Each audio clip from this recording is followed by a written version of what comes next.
और अभी हमारे झारखंड में जो चल रहा है कि पैसे के बल पे नौकरियां मिल जा रही हैं। बहुत बहुत गलत बात है। देखिए, हम नहीं चाहते थे कि पैसे के लिए किसी का पढ़ाई रुके। जिस विद्यालय में पढ़ रहे हैं उसी विद्यालय से ही आपको कॉपियां और किताबें खरीदनी पड़ेगी। हमने पूरी इसे तरह लोग बिजनेस बना दिया है, तो पूरी तरह बिजनेस बना दिया है पढ़ाई।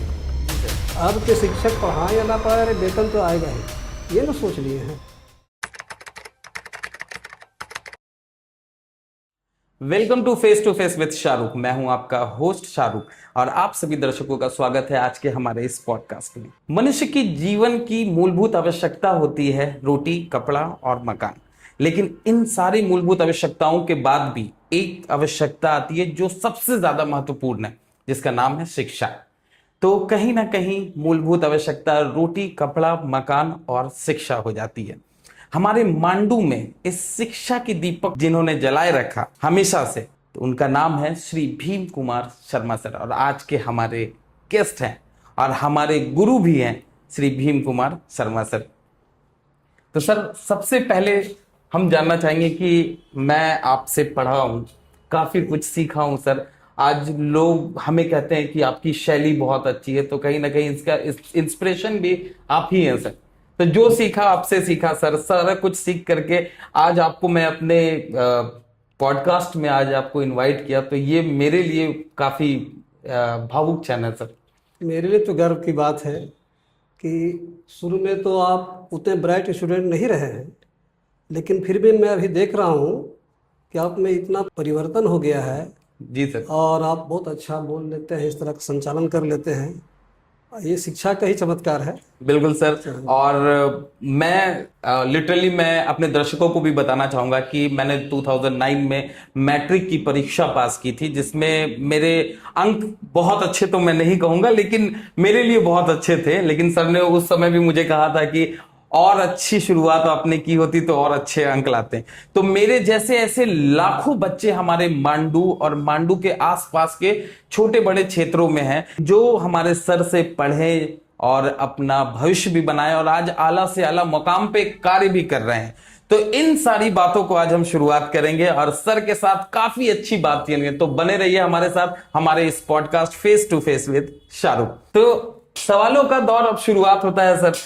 तो सबसे पहले तो हमारे मांडू के सारे लोग आपको जानते हैं सर, कोई भी ऐसे लोग नहीं है मांडू के या हमारे मांडू के आसपास के जितने क्षेत्र हैं वहां के कोई भी ऐसे बच्चे नहीं है, गार्जियंस नहीं है जो आपको नहीं जानते हैं। लेकिन वो जानते हैं कि भीम सर एक शिक्षक है, एक अच्छी पढ़ाई पढ़ाते हैं, स्कूल सर का है, सारी चीजें जानते हैं। लेकिन आपके पीछे की कहानी की शुरुआत ये सारी चीजों की कैसे हुई?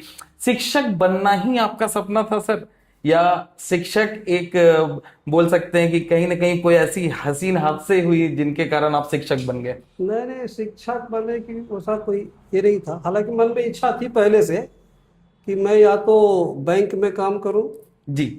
इसके लिए तैयारी भी कर रहा था। जी सर। या शिक्षक बनूं। जी। लेकिन घर की परिस्थिति कुछ ऐसी थी कि उस तरह का मैं नहीं कर सका। हालांकि बैंक की तैयारी कर रहा था मैं जी। पढ़ाई के बाद। तो हमारे एक मित्र हैं सुदर्शन जी। हाँ, सुदर्शन सर। हाँ, हमारे सीनियर हैं वो। जी सर। तो वो एक नई सरकार ये क्या था, नया प्राइवेट स्कूल खुला हुआ था जी। गाँव में। तो उसमें वो पढ़ाते थे, जी बाल सर। विद्याश्रम में पढ़ाते थे वो। तो उनको एमए का परीक्षा देना था और हम बीएससी का एग्ज़ाम दे चुके थे। जी। तो उनको छुट्टी नहीं मिल रही थी, लंबी छुट्टी। तो हमारे पास गए, बोले ऐसे ऐसे बात है, अब एक आध महीना पढ़ा दीजिए हमारे बदले, फिर हम अब ज्वाइन कर लेंगे, फिर आप छोड़ दीजिए। मतलब वो एग्जाम देने के लिए गए, तो वो अभी मैं एग्जाम देने चला जा रहा हूँ, तब तक आप मेरे अनुपस्थिति में आप आकर के यहाँ पे एक महीना पढ़ा दें। हाँ, पढ़ा दीजिए जी। तो जब हम शुरू शुरू गए पढ़ाने के लिए तो बड़ी घबराहट हुई। अच्छा। लेकिन फिर भी हिम्मत करके हम गए और क्लास लेना शुरू किए। तो धीरे धीरे क्लास लेते हुए हमारी सिन्हा मैडम भी हैं, वो भी बहुत कोऑपरेट की। जी जी। और भी शिक्षक साथी थे। तो वहाँ वातावरण बहुत अच्छा लगा हमको और बच्चे भी बहुत अच्छे थे। अब हमको पढ़ाने लगे तो हमको बहुत मन लग गया और रिस्पॉन्स भी अच्छा मिलने लगा। बच्चे भी बहुत प्यार करने लगे, हमको भी उनसे लगाव हो गया। जब एक महीना गुजर गया और मैं छोड़ने लगा तो बच्चे रिक्वेस्ट करने लगे, नहीं सर आप रह जाइए, समझे कि नहीं। यहाँ तक कि प्रिंसिपल हैं, जो सेक्रेटरी है, सबसे रिक्वेस्ट किए कि सर को रख लीजिए। पता नहीं हमने वो लोग क्या देखा। हम तो भाई अपना प्रयास किए थे, अपना बेस्ट देने की कोशिश किए थे, और हमको भी मन लग गया था। तो सुदर्शन जी भी रह गए और हम भी रह गए वहाँ। अब पढ़ाने लगे, अब पढ़ाते पढ़ाते काफ़ी मन लग गया हमको, और हमको लगा कि यही मेरे जीवन का आधार हो जाएगा, हमको लगता है। बिल्कुल सर, लेकिन जब आपका आधार आपने जब इस शिक्षा को बनाया कि शिक्षक as a teacher by profession आपने टीचर को ऐड किया, तो उसके बाद हम तो ये समझते हैं कि अगर आप नहीं आते तो फिर मांडू के बच्चों का क्या होता क्योंकि कहीं ना कहीं सर आपने कोचिंग संस्थान भी अपनी ओपन की थी, जिस कोचिंग में मैं खुद पढ़ता था। कहीं ना कहीं फी की अगर बात की जाए तो उस वक्त भी आपका फी जो था वो बहुत मतलब ना के बराबर था, और बहुत सारे ऐसे बच्चे थे जो फी कभी पे भी नहीं करते थे। मैं खुद जानता था, मतलब कि बहुत सारे बच्चे हैं। तो सर सवाल ये उठता है कि शिक्षक की भी तो परिवार है, घर तो आपको भी चलाना था सर, यही बात तो मूलभूत आवश्यकताएं आपके साथ भी तो थी। है। तो ये सारी चीजों को कैसे फिर आप मैनेज करते थे सर? कोचिंग से हो जाता था, और स्कूल से तो बहुत कम मिलता था, लेकिन उस समय परिवार बड़ा नहीं था, इसलिए तो चल हो जाता जाता था। हाँ, और हमको देखिए, हम नहीं चाहते थे कि पैसे के लिए किसी का पढ़ाई रुके। यस सर, ये तो खैर समझे हम नहीं, सभी शिक्षा जानते बहुत जरूरी है। वही शिक्षा ही मनुष्य को मनुष्य बनाता है, नहीं तो जानवर है। हैं। बिल्कुल अगर सर, आप शिक्षित है तो जानवर है। बिल्कुल सर, तो हम समझते थे कि नहीं, शिक्षा दान महादान है, बिल्कुल और जहाँ तक हमसे है वो करना चाहिए। बिल्कुल और बड़ी आत्मसंतुष्टि हमको मिलती है इस काम में। सबसे बड़ी बात है कि अगर फी दे या ना दे, लेकिन पढ़े कम से कम, ये हमारी इच्छा है, रहती है। बिल्कुल सर। लेकिन एक सवाल आता है कि आज के वक्त में कहीं ना कहीं शिक्षा एक व्यवसाय का साधन बन चुका हाँ, है, वो तो है। और शिक्षा एक बहुत बड़े बड़े इंस्टीट्यूट होते हैं। आज मैं रांची में देखता हूँ, हजारीबाग में देखता हूँ, हमारे मांडू में देखता हूँ, हर जगह देखता हूँ कि बड़े बड़े इंस्टीट्यूट बन चुके हैं जहाँ पे शिक्षा काफी महंगी हो चुकी है सर। अगर आप पढ़ना चाहते हैं तो आपके पास इतने पैसे होने चाहिए, अगर आपके पास इतने पैसे हैं नहीं तो आपके बच्चे वहां पढ़ नहीं सकते हैं सर। तो ये जो असमानता आई हुई है, इसके विषय में आप क्या बोलना चाहेंगे सर? नहीं, ये सही बात है, बहुत बड़ी असमानता है। जी सर। बहुत तकलीफ होती है। बच्चा टैलेंटेड है, प्रतिभावान है, लेकिन गरीब घर से है, वो पढ़ाई में खर्च नहीं कर सकता है, वो सही जगह नहीं पहुंच पा रहा है। बिल्कुल और जो बच्चे में टैलेंट नहीं है, लेकिन पैसे के बल पर उसके गार्जियन जो है उसको पढ़ा रहे हैं, और जबरदस्ती डॉक्टर बना दिए, तो वैसे ही ना बच्चा छोड़ता है जी, कैसे छोड़ा। बिल्कुल ऑपरेशन करते समय वैसे ही बच्चा छोड़ता है। बिल्कुल बिल्कुल सर। अगर आप जबरदस्ती इंजीनियर बना दिए, क्या सकेगा वो दिमाग तो लगाएगा नहीं। बिल्कुल तो इस पर ध्यान देना चाहिए सरकार को, कि कम से कम, हालांकि सरकार का प्रयास है, ऐसी बात नहीं है, कि प्रतिभावान विद्यार्थी आगे आए। हम्म। प्रतिभाशाली बच्चे को तो कोई नहीं रोक सकता आगे बढ़ने से, ये बात सही है। लेकिन फिर भी ग्रामीण इलाके में प्रतिभा दब जाती है, वो सही जगह पर नहीं पहुंच पाती है। मतलब अब ये बोल सकते हैं सर कि 10 में से 6 बच्चों, अगर प्रतिभावान है आप, तो 10 में से 5 से 6 बच्चे आगे बढ़ जाते हैं, लेकिन 4 बच्चे पैसे की वजह से बोलिए, या अगर उनको वो प्लेटफॉर्म नहीं मिल पाता, इस कारण वो आगे नहीं बढ़ सकते, रह जाते हैं। ये तकलीफ की बात है। बिल्कुल सर, नो डाउट, ये तकलीफ की बात, बहुत बड़ी तकलीफ की बात है कि पैसे की वजह से कोई बच्चे ना पढ़ पाए। मैंने खुद सर का क्लास किया है। मैंने एक बैच में सर के कहीं ना कहीं 150 बच्चे बैठते थे, मैं उस बैच का हिस्सा रहता था। अब मैं, जहां तक मुझे याद है कि मैं कितने सारे इतने बच्चे थे, लगभग 50 बच्चे 40 बच्चे ऐसे होते थे जो कभी फी पे नहीं करते थे, लेकिन आज तक सर ने कभी उनसे फी के लिए उन्हें ना रोका, ना कुछ ऐसी बात कही, बल्कि सर तो हमेशा से कि जिनका मिला मिला, नहीं मिला, क्लास इज रेगुलरली बेसिस पे वो ऑन रहते थे। तो बहुत मतलब मांडू, हमारा मांडू धन्य है सर, और हम बहुत गौरवान्वित है सर कि हम आपके जैसे शिक्षक के साथ हैं और हमारे गांव में आप हैं सर।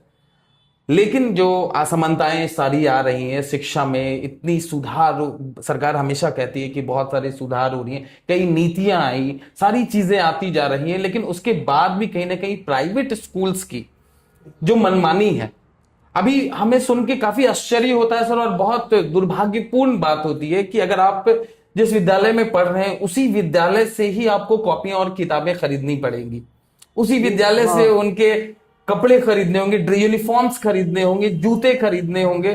तो ये सारी चीजें कहीं ना कहीं, ऐसा नहीं है सर कि बहुत दुर्भाग्य की बात है कि शिक्षा को एक ऐसे व्यवसाय से भी जोड़ देना। आप पढ़ाने का पैसा ले रहे हैं वो अलग चीज है, लेकिन आप सामानों की में भी व्यवसाय कर रहे हैं। मतलब आप हमने इसे पूरी तरह लोग बिजनेस बना दिया है, तो पूरी तरह बिजनेस बना दिया है पढ़ाई को। ऐसा नहीं होना चाहिए। हर चीज में बस पैसा कमाने का उद्देश्य, बच्चा पढ़े ना पढ़े क्या करे तो कोई ये नहीं, लेकिन इस पर ध्यान देना चाहिए। अंकुश लगनी चाहिए सर, अंकुश लगनी चाहिए, बिल्कुल अंकुश लगनी चाहिए, क्योंकि कहीं ना कहीं ऐसा होता रहेगा तो गरीब बच्चे आने वाले वक्त में तो हम्म।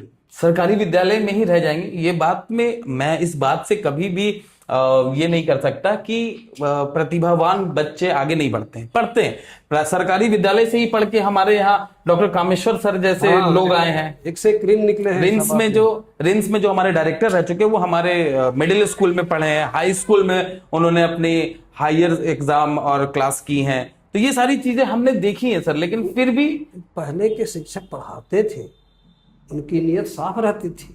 जी सर। अब के शिक्षक पढ़ाए या ना पढ़ाए, अरे वेतन तो आएगा ही, ये ना सोच लिए हैं। सर एक क्वेश्चन आता है यहाँ पे कि शिक्षक की प्रतिभा की भी बात होती है कि प्रतिभावान शिक्षक कहाँ है सर। मतलब हम बच्चों के बोल सकते हैं कि बच्चे भी होते हैं जो प्रतिभावान होते हैं, अच्छे होते हैं, थोड़ा लो होते हैं, एक बहुत कमजोर होते हैं। हमें सबको एक साथ लेके चलना। तो शिक्षक का भी कुछ ऐसा दायरा होता है कि नहीं होता है सर? नहीं नहीं, शिक्षक जो है ना, शिक्षक को भी समय बदलते समय के अनुसार उनको प्रशिक्षण मिलना चाहिए। पहले का समय और अब समय बहुत अंतर है। अब तकनीकी का दौर है, तकनीक का दौर है ये, बिल्कुल है ना, बहुत बदलाव है। AI आया है, अब AI शामिल हो जाएगा शिक्षा में। अब उसको नहीं, अब टीचरें नहीं जान रहे हैं तो बताएंगे क्या? तो उनको बीच बीच में प्रशिक्षण दे होना, मतलब शिक्षक मिलना चाहिए, कहने शिक्षक को भी प्रशिक्षण मिलना चाहिए, क्योंकि अभी मतलब समय के साथ आप अपने आप को भी अपग्रेड करते चलिए। और ऐसा नहीं है कि जितने शिक्षक अभी जैसे हाई स्कूल में है चाहे मिडिल स्कूल में है टैलेंटेड नहीं है, लेकिन सच्चे मन से पढ़ाते नहीं है। ये तकलीफ की बात है। अरे कितनी परीक्षा के बाद वो आए हैं, कितने टेस्ट दिए हैं, तब बिल्कुल उनमें है ज्ञान, सब कुछ है, लेकिन वो साफ नियत करके नहीं पढ़ाते। ये तो हम कहेंगे जी। नहीं सर, बिल्कुल हमारा फेस टू फेस का कार्यक्रम इसीलिए कि आप खुल के बात कर रहे हैं। हमारे दर्शक भीम सर को, हमारे दर्शक खुलकर सुनना चाहते हैं आज। नहीं, हम तो ये बात कहेंगे कि साफ नियत से नहीं पढ़ाते हैं। मतलब है उनके पास सारी चीजें, मतलब जानकारियां भी है, पढ़ाने का तरीका भी मालूम है उन्हें, लेकिन वो उस लहजे में पढ़ा नहीं रहे जिस लहजे में वो पढ़ा सकते हैं। वो अपना बेस्ट नहीं दे रहे हैं, वो अपना, निश्चित रूप से। क्योंकि कुछ बच्चे आते हैं हमारे पास पढ़ने के लिए जी, तो बताते हैं बच्चे कि इस विषय की पढ़ाई नहीं हो रही है, तो शिक्षक से नहीं पढ़ाते हैं, समझ में नहीं आता है। आखिर उनको कोचिंग की जरूरत क्यों पड़ती है, क्यों आते हैं? बिल्कुल एक बहुत बड़ा सवाल है। हाँ, सरकार जब इतना खर्च करती है शिक्षक के वेतन में जी, आज तो मतलब एक रॉयल सर्विस कहलाता है टीचर का, आज के समय नोबेल प्रोफेशन, रॉयल सर्विस कहलाता है। और तो एक दिन का पेमेंट उनको 2 से 3 हज़ार बनता है। आज के शिक्षक क्या उतना काम करते हो? जरा अपने दिल से पूछे। हाँ, मैं सबसे झूठ बोल सकता, खुद से झूठ तो नहीं बोलेंगे। खुद से तो झूठ नहीं बोल सकते। इसलिए हर शिक्षक को, ऐसे तो हम कहेंगे कि भाई हर व्यक्ति को जिस पद पर है वो अपना काम पूरी निष्ठा से करे, ईमानदारी से करे, तभी वो सच्चा देशभक्त हो सकता है, देश के विकास में उसका हाथ रहेगा। ये हम कहना चाहेंगे। बिल्कुल सर, ये तो आपका हमेशा का ये स्लोगन रहता था कि करना जो भी काम है वो काम को ईमानदारी से करें। सर वक्त जैसे जैसे बदलते गया, काफी शिक्षा में बदलाव भी आती गई। पहले हमारे साथ क्या होता था कि जब हम स्कूल में थे, और मुझे लगता है कि 2010, 11, 12 तक की ये बात मैं आपको बता रहा हूँ कि मेरा जो मानना है कि बच्चे को मार मिलती थी सर, पनिशमेंट मिलता था सर। हाँ, पहले अच्छा खासा मार होता था। मतलब अगर होमवर्क आपने नहीं बनाया या पढ़ाई में आप कमजोर है तो आपको पढ़ाने के लिए ही, आशीर्वाद के तौर पे ही आपको मार मिलती थी। लेकिन आज के वक्त में हम देखते हैं कि शिक्षा में ये पनिशमेंट को खत्म कर दिया गया है। कहीं ना कहीं बच्चों में आप हाथ नहीं उठा सकते, शाउट नहीं कर सकते, जोर से चिल्ला नहीं सकते, ये कंप्लेन हो जाती है शिक्षक के खिलाफ। हमने काफी जगह ये सारी चीजों को देखा है। तो सर आप इसमें क्या कहना चाहते हैं कि ये बदलाव अच्छी है या ये बदलाव अच्छी नहीं है? बदला तो खैर हुई है तो ठीक ही हुई है। मारपीट तो नहीं होनी चाहिए, हम तो हमेशा इसके खिलाफ रहे हैं। नहीं, आपने तो आज तक हाथ नहीं हाँ, उठाया, ये तो हम जानते हैं सर। फिर भी लोग मुझे अच्छे शिक्षक कहते हैं, पता नहीं क्यों। लेकिन भय बिना प्रीत नहीं, भय बिना कहावत है। प्रीत नहीं। हाँ, तो कभी कभी दंड भी जरूरी है। कुछ बच्चे इतने शरारती होते हैं कि शिक्षक मजबूर हो जाते हैं। बिल्कुल। लेकिन कभी कभी ऐसा भी तो केस आया है कि इतनी मार पड़ी है कि कुछ घटना घट गई है, हाँ, यस सर। इसलिए ये प्रतिबंध लगा। हम्म। और मतलब इसका नाजायज फायदा लोग उठा लेते थे कोई कोई, तो ऐसा नहीं होना चाहिए था। लेकिन आज प्रतिबंध लगा है, मुश्किल थोड़ा बढ़ गई, जरूर बच्चे अब निडर हो गए हैं, शिक्षक से बात कर लेते हैं। बिल्कुल बिल्कुल बिल्कुल। और यहाँ तक कि गार्जियन भी बच्चे का ही साथ देते हैं, शिक्षक की बात पर विश्वास नहीं करते हैं, अपने बच्चों पर ज़्यादा विश्वास करते हैं। बिल्कुल। पहले ऐसी बात नहीं थी। अगर कोई बच्चे को मार पड़ी स्कूल में, और अगर वो माँ बाप को कह दिए बच्चे, तो उल्टी उन्हीं को डांटते थे बच्चे, जरूर तूने बदमाशी किया होगा, सर ठीक पीटे हैं, सर ठीक पीटे। सर पीटे। लेकिन आजकल ऐसी बात नहीं है।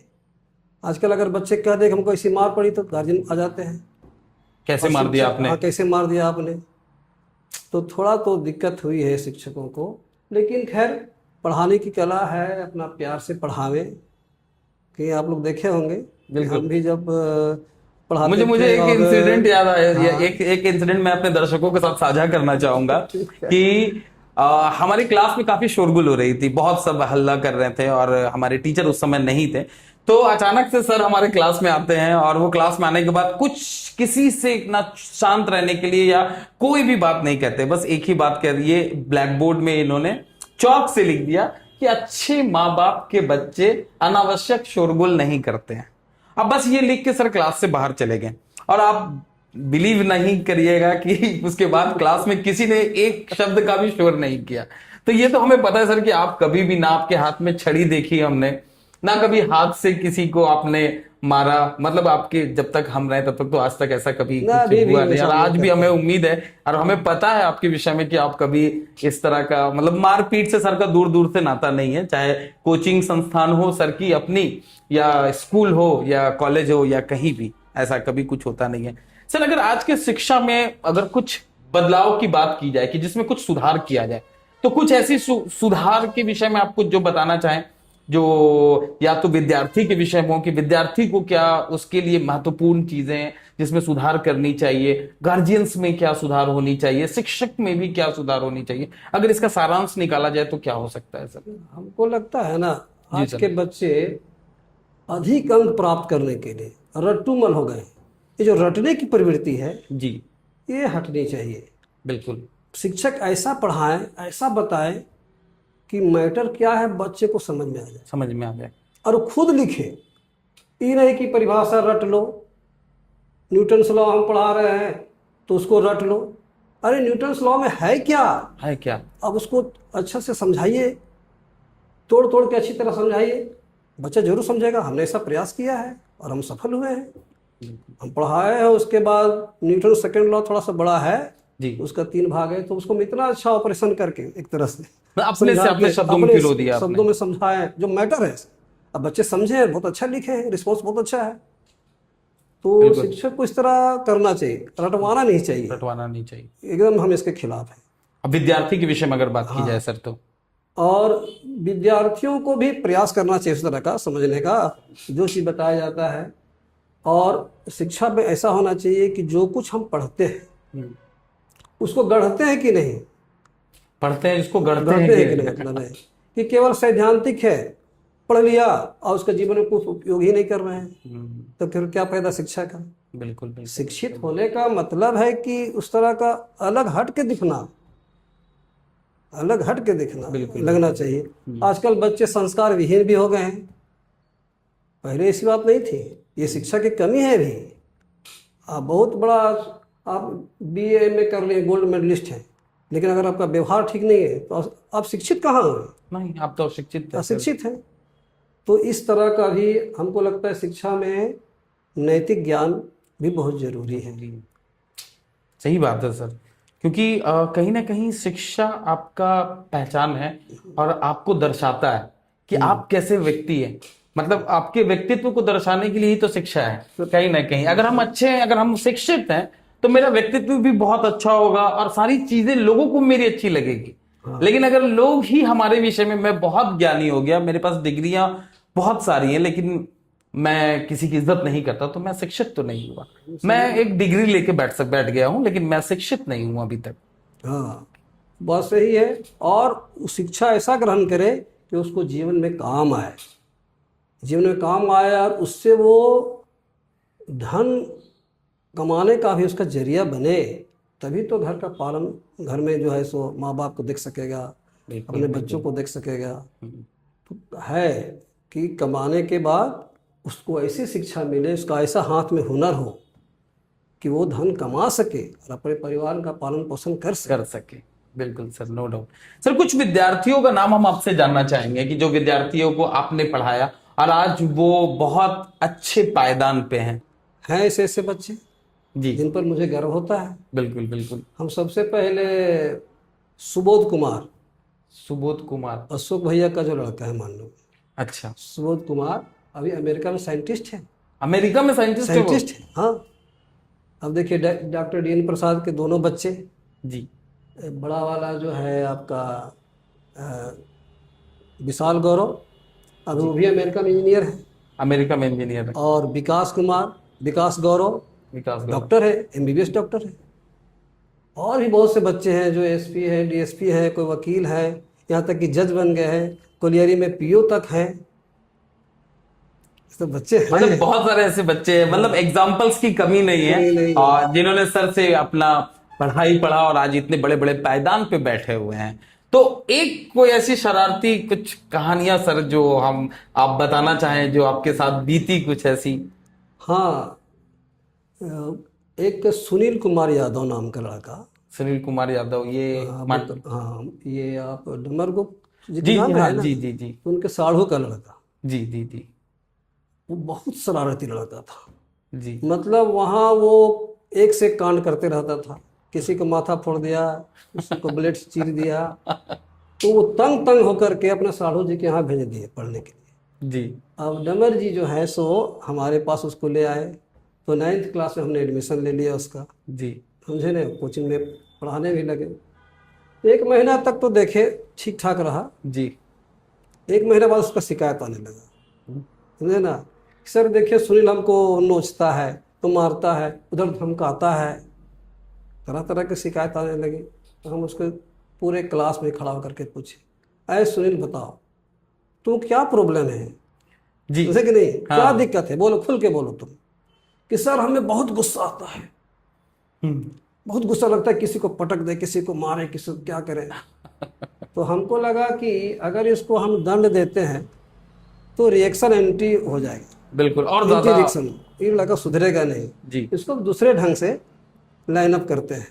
जी। तो हम बोले बहुत अच्छा गुण है जी, ऐसा गुण तो सब में नहीं होता है, लेकिन ये गुण बचा के रखो कुछ दिनों के लिए। अभी मान लिया किसी को तुम मारपीट कर दोगे, कुछ खून खराबा हो जाएगा, थाना पुलिस हो जाएगा, तुमको दंड मिलेगा। अगर कुछ मर्डर वर्डर हो गया तो यहाँ से तो फांसी भी हो जाएगी, वो ठीक नहीं है जी। इसलिए इस गुस्सा को बचा के रखो। और जब तुम मैट्रिक पास करोगे, लंबा चौड़ा तो हो ही, समझे ना, मैट्रिक पास करोगे तो सेना में भर्ती हो जाओ, फिर वहाँ पर जितना गुस्सा है निकालना, तुमको बॉर्डर पर भेज दिया जाएगा, बिल्कुल बिल्कुल, है ना। तुम वहाँ अपना गुस्सा दिखाना, जी, परमवीर चक्र मिलेगा, जी, ठीक है नहीं? तुमको राष्ट्रपति है सो पुरस्कार प्रधानमंत्री मिलेगा, पुरस्कार देंगे, हाथ पुरस्कार मिलाएंगे, हाथ मिलाएंगे। कितना गर्व की बात होगी हम लोग के लिए। बिल्कुल सर। तो हाँ सर ऐसा होता है, एकदम होता है। ये बात जो है उसके दिमाग में बैठ गई, बैठ गया। अब वो लड़का शांत रहने लगा। हम नहीं सोच पाए थे कि इतना टेढ़ा लड़का अंदर से है और देखो हम सुधार पाएंगे, लेकिन हमने एक प्रयास किया बिल्कुल, समझाने से, बहुत प्रेम से समझाया और वो समझ गया लड़का। फिर उसका शिकायत नहीं आने लगा, शांति से पढ़ने उड़ने लगा। एक बार हम एक सब्जी दुकान में चट्टी में उसको एक बच्चे को गाली देते सुने हम उसको उसमें कुछ नहीं बोले। जब अगले दिन क्लास आया, मुझे सुनील कल शाम को किसको गाली दे रहा था बाबू? सर आप कहाँ थे, कैसे थे? हम कहे देखो 24 घंटा तेरे पर नजर है हमारी। हाँ बिल्कुल बिल्कुल, हाँ, सही है। तुम बहुत अच्छे लड़के हो, हम तुमसे बहुत उम्मीद लगाए हैं और इसलिए तुम पर हम केयर करते हैं, केयर इसलिए तेरी परवाह करते हैं, जान लो। जी जी जी। तो इस पर काफी असर हुआ उसका। हमने छड़ी तो नहीं उठाया, नहीं। नहीं प्रयास किया। प्रयास किया और आज वो कहीं ना कहीं और हुआ, सुनिए तो सही। उसके साथ फिर क्या हुआ कि वो 9th का परीक्षा दिया, चला गया बोकारो देने के लिए, यहाँ पढ़ने आया था, जी परीक्षा देकर आया। तो जिस बच्चे का रोल नंबर 27 था वो जी, 3 में आ गया। बहुत उसके बड़ी माँ बात बाप है। दंग, ऐसा परिवर्तन तो सोचे नहीं थे। और शांत साथ रहने लगा, किसी से लड़ाई झगड़ा नहीं करने लगा। उसके माँ बाप बड़े खुश हुए कि कौन टीचर है भाई, कौन मंत्र दे दिया इसको, हम इस तरह का व्यवहार इसमें बदलाव आ गया। फिर 10वां का परीक्षा दिया, बोर्ड परीक्षा। वो फिर पढ़ाई किया साल भर। उसको कहीं कहीं टूर में जाते थे यस तो सर, उसको लीडर बना देते थे कि तुम्हें अच्छा, संभालना है। तो अपना रिस्पॉन्सिबल बहुत अच्छा से निभाते थे वो। निभाता था। तो वो है सो मैट्रिक पास किया तो मात्र 2 या 3 नंबर के लिए वो फर्स्ट डिवीजन चूक गया, छुट्टी। है ना। लेकिन फिर भी अच्छा वो परफॉर्मेंस दिया। फिर भी उसके उसके माँ बाप ये वो बहुत खुश था। और सही में देखिए, जब मैट्रिक पास कर लिया और बीएसएफ में भर्ती हो रहे थे, उसमें अप्लाई किया और सही में उसका हो गया जॉब। बताइए। और जैसे ही उसको नौकरी हुई, यस सर। है ना, तुरंत हमको फ़ोन किया कि सर हम सुनील यादव हैं, पहचाने सर? हम क्या, हाँ हाँ जी, देखिए मेरा आपका जॉब हो गया आपके आशीर्वाद से सर, अभी अक्षरधाम मंदिर में हमको ड्यूटी मिली है। क्योंकि वाह जी। और जब उसका पहला पहला वेतन मिला, वो एक डिब्बा मिठाई लेकर के मेरे पास आए। ये बहुत आपके और लिए हमको बहुत खुशी प्राउड हुई फील कि है। बहुत प्राउड फील करते हैं। इस तरह का और भी घटनाएं हैं, कुछ बहुत कुछ सारी बच्चे, घटनाएं हैं हाँ। सर। बोला जाता है कि एक सभ्य समाज की रचना भी होती है वो शिक्षक के हाथों ही होती है। कि एक सभ्य समाज भी अगर बनता है तो कहीं ना कहीं शिक्षक की उसमें बहुत बड़ा उसमें योगदान होता है। है ही, शिक्षक देश निर्माता कहलाते हैं, बिल्कुल। क्योंकि शिक्षा से ही सब कुछ होता है। कितना अफसोस की बात है, आज बच्चे कुछ शिक्षा के अभाव में ही तो कलम छोड़ करके, लैपटॉप छोड़ करके हथियार उठा दिए हैं। तो ये क्या है?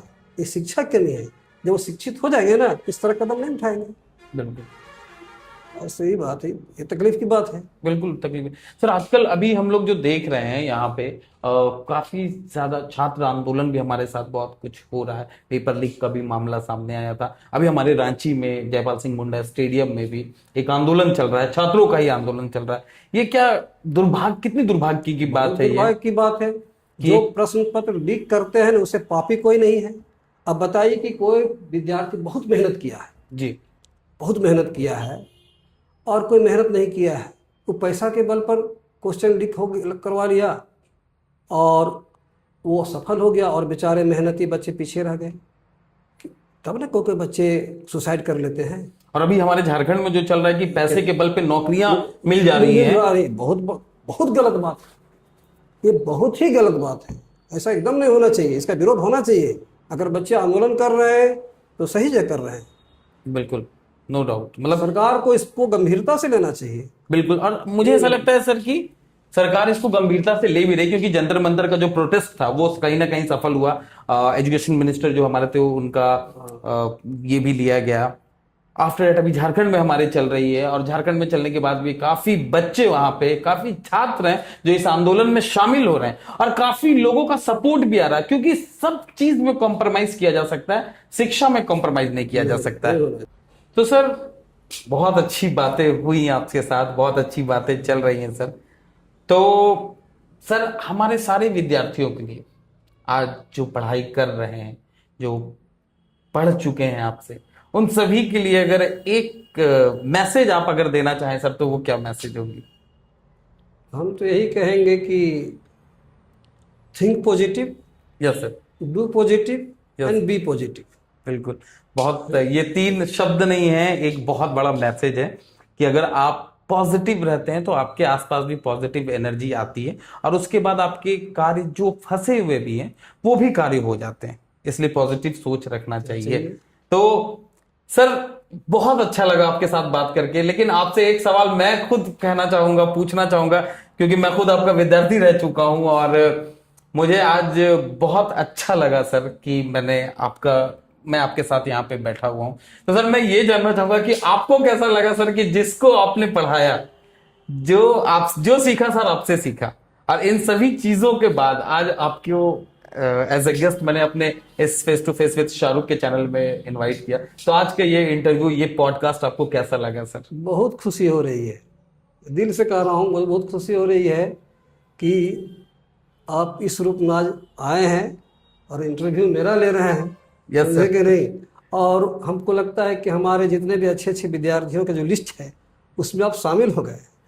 समझे कि नहीं? मतलब इससे पहले मैं शामिल नहीं था शायद। नहीं, ऐसी बात नहीं है, शामिल तो थे ही, लेकिन जानना बताना जरूरी था। बिल्कुल बिल्कुल सर, नो इसलिए डाउट। बता रहा तो हूँ। मुझे भी सर बहुत अच्छा लगा सर, और मेरे लिए काफी गौरव की बात है सर। और मेरे लिए शायद शब्द की कमी पड़ गई आज, क्योंकि आपके साथ बैठा हुआ हूं सर। तो मुझे बहुत अच्छा लगा सर, मेरे लिए बहुत भावुक पल रही है कि मैं आपसे सीख करके आज आपके साथ बैठ के मैंने कभी सोचा भी नहीं था कि शायद ऐसा कभी कोई ऐसा एक सिचुएशन होगा, कोई ऐसा प्लेटफॉर्म मिलेगा हमें जहां मैं आपके साथ ऐसे बैठूंगा सर। तो हमारे लिए तो बहुत अच्छा लगा, और हमारे दर्शक भी इस शो को काफी शोरगुलता से देखेंगे, क्योंकि उन्हें बहुत दिनों से मांडू के सम्मानित सर और सबसे पुराने टीचर्स श्री भीम कुमार शर्मा सर का इंतजार था।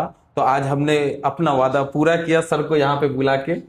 तो चलिए इन्हीं बातों के साथ आज के इस शो को हम अपने कंप्लीट करते हैं। तो बहुत बहुत धन्यवाद सर आपका यहाँ आने के लिए।